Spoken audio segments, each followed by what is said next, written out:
Hi ചെങ്കളെ, നിങ്ങളൊന്ന് ആലോചിച്ച് നോക്കാണല്ലേ. ഒരു കേരളം 10 വർഷം കണ്ടിന്യൂ ഭരിച്ച ഒരു പാർട്ടിന്റെ അവസ്ഥ അല്ലേ. 4 സ്ഥലത്താണ് സ്ഥാനാർത്ഥികൾക്ക് വേണ്ടി ഇവന്മാര് നെട്ടോട്ട് ഓടുന്നത്. മനസ്സിലായ? അതും മലബാറിൽ.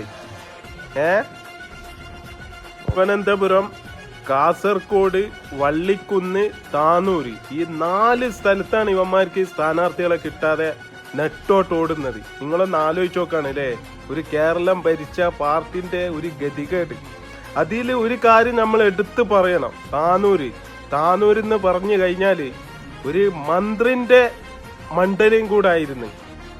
ആ മണ്ഡലത്തിൽ മന്ത്രി ഓൾറെഡി കണ്ടം വഴി ഓടി തിരൂരിലേക്ക് മാറിയിട്ടുണ്ട്.